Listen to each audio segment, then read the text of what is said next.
Harlem, 1924. The nights were long, the air thick with smoke and the echoes of saxophones. Tommy Tester wasn't a bad guy. He was just a musician with a broken guitar and a pocket full of bad luck, trying to make it from one day to the next. But that all changed the night he played a song that wasn't his, a song that belonged to something else.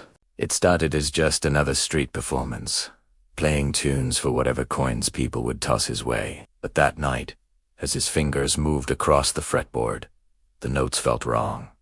They were heavy, seeming to bend the very air around him. The people walking by started to blur, their movements slowing down. For a split second, Tommy swore he saw the shadows themselves keeping time with his rhythm. When he finally stopped playing, the silence that followed felt like it was listening back to him. Later that evening, a woman in a green coat approached him without a word. She handed him an envelope.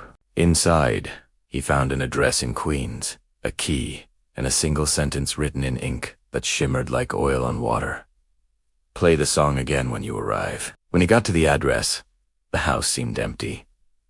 Or so he thought. The door creaked open on its own into a cold, still room. Standing in the center was a tall man, his skin as pale as smoke, and his eyes like frost. "You've heard the song," the man said, his voice low. "Now it will hear you."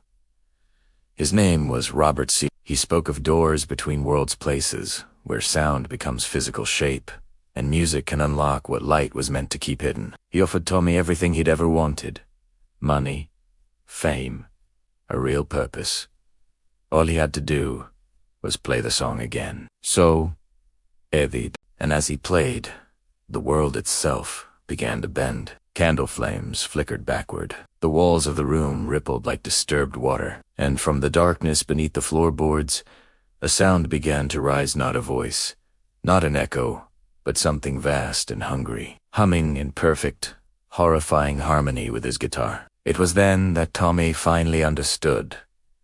The song wasn't just music, it was a key. Saddam called it the tongue of the old gods. He claimed they lived just below our reality, waiting for someone foolish enough to sing their language back into existence. Tommy tried to stop, to pull his hands away, but they kept playing on their own. The strings cut deep into his fingers, blood dripping onto the frets, and still, he played. The windows shattered outward, the walls pulsed like giant veins, and from the cellar, something climbed out, a shape with no face or form, made of pure shadow and whispers. In its presence, everything in the room, everything in the world, seemed to kneel. When it was all over, Sidham was gone. He'd been burned out like a snuffed candle, and Tommy stood alone. But he wasn't empty. The music had filled him. It had changed him. It had chosen him. Now, they call him Black Tom. The man whose music can break the world open. He doesn't play for money anymore. He plays for asterisk, them asterisk for the ones who listen from below. And on certain nights, when the moon hides behind the smoke over Harlem, you can still hear that song drifting down Lenox Avenue.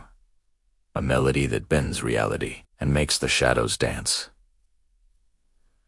Once you hear it, you'll never stop humming.